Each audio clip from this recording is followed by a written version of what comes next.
Today we're going to make and decorate a banana chiffon cake. Let's start by making some banana chip flowers for decoration. First, thinly slice the banana. Mine is about 1/4 centimeter thick, just roughly, it doesn't have to be exact. Lay a silicone baking mat on a baking sheet pan. Then lay the sliced banana on it. Now lay another silicone baking mat on top of this. Then top it with another baking sheet pan. Bake this in the oven at 175 degrees for 20 minutes. This is to flatten the chips a little more and soften them. Now I'm going to cut them with these flower-shaped cutters. The banana is very wet and soft now, so I'm going to remove the excess part with a knife.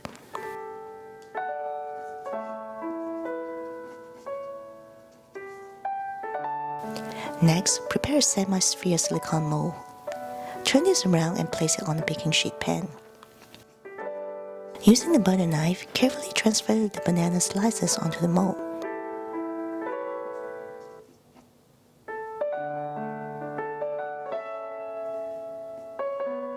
Bake these in the oven at 200 degrees for 1.5 hours. When they are done, wait until they are completely cool before removing them from the mold.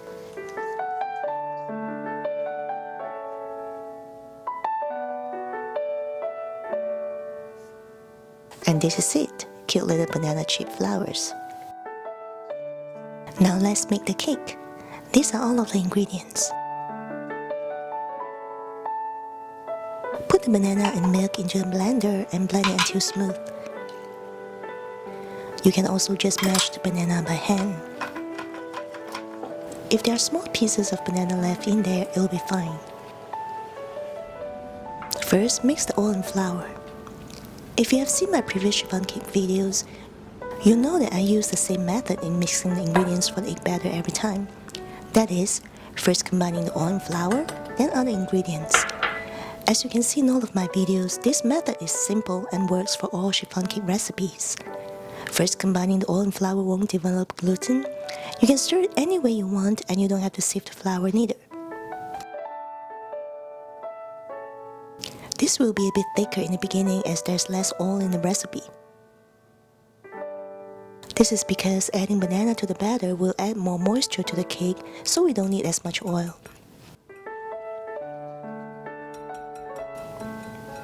Now add the milk and banana mixture, egg yolks, and ground cinnamon. Stir until all well combined. If you see any big pieces of banana at this point, you can mash it, but small pieces are fine, as you can see here.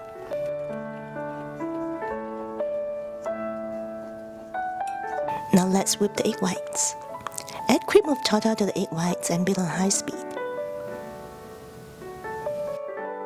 Cream of tartar can stabilize the meringue. If you don't have it, you can add a small teaspoon of lemon juice instead. You can also just use a hand mixer for this. Both methods will work just fine. When you see big bubbles forming, add 1/3 of the sugar.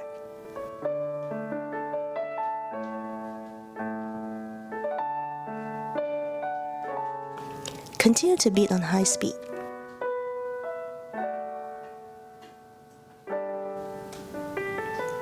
When the foam becomes finer and silkier, you can add another 1/3 of the sugar.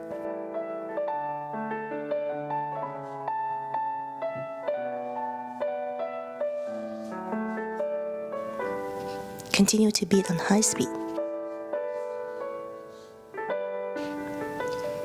The foam will continue to get silkier, and you will start to see some texture lines or trails. At this point, you can add the remaining sugar and beat on medium-high speed.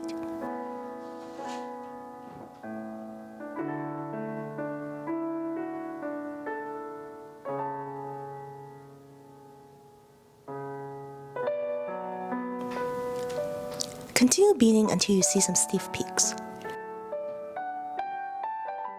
After lifting the whisk, the meringue is stable and firm, and the peak will not trip.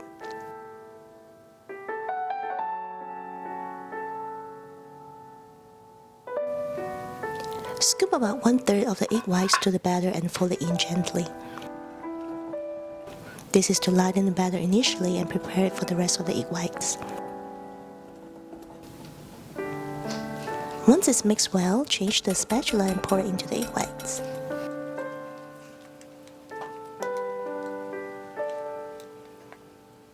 Continue to fold gently until it's all combined.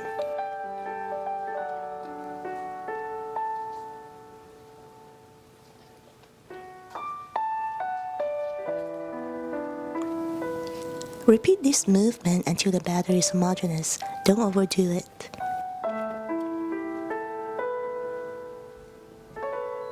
Transfer the batter to the pan immediately. Shake it, tap it a couple of times to get rid of the big bubbles, and draw a few circles with a toothpick to flatten the surface.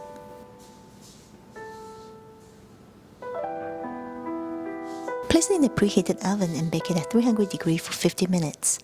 Personally, I prefer to bake it at 300 degrees for 40 minutes, then increase the temperature to 320 degrees for 5 minutes. This is after a few testings with my oven, as oven temperature varies. If I just bake it at 300 degrees for 50 minutes, even though it's perfectly baked, the top of the cake will be a bit sticky after it's cool. So if you have the same problem, you can do the same switch. Once it's out of the oven, tap it on the table once, then cool it upside down. It will take 2 to 3 hours to cool completely. Now that the cake is cool, remove it from the pan carefully, then slice it into 3 layers.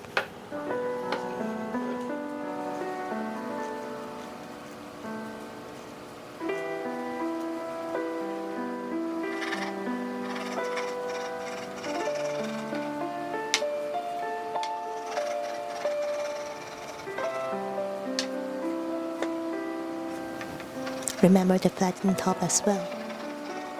Let's start decorating. Apply a little bit of cream at the bottom to secure the cake to the cake board.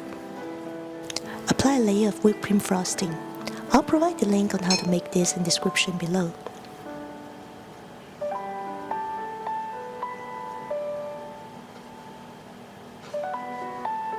If you like to, you can also slice some banana and add them into the layers now.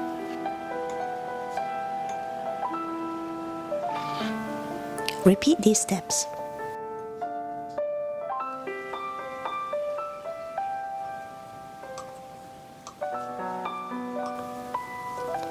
The top layer is usually the bottom of the cake. This is because it's usually the flattest part and will be easier to frost. Now just cover the entire cake with the whipped cream frosting. When decorating a chiffon cake, I usually only use whipped cream frosting, never buttercream. This is because chiffon cake is very light and airy.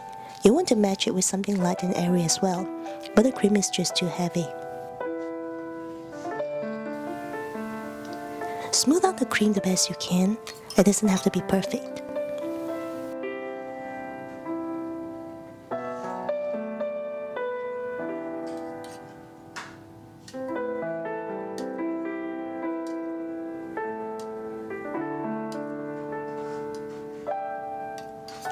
Put this in the fridge to chill. Now I'm going to make some white chocolate drip. Combine 3/8 of a cup of white chocolate chips and 1/8 of a cup of heavy cream in a bowl. Heat this in the microwave for 40 seconds. Stir until all chocolate chips are melted. Put this in the fridge to cool off slightly, about 10 to 15 minutes. You will have to check them during this time to make sure they don't get hardened. You want this to cool off to be in the 80-degree range.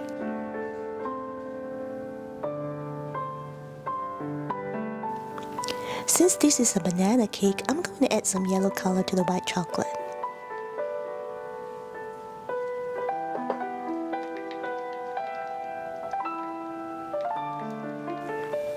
Now transfer this into a piping bag. Now take the cake out from the fridge and start piping the white chocolate drip on the edge.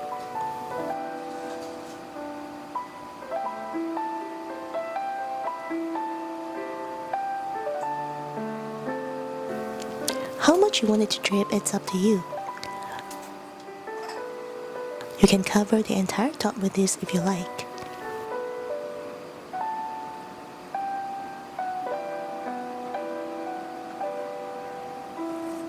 Put this back to the fridge immediately for a few minutes to set. Now let's finish this up. I'm going to pipe some cream around the edge of the white chocolate.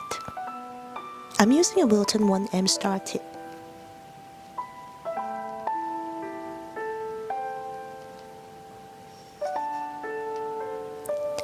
Next, I'm going to add the banana flour chips I made previously.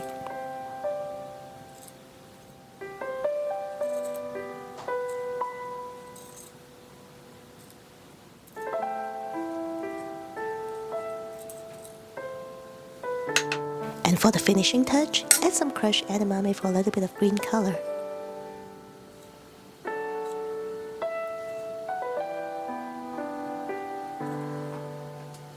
And this is now completed.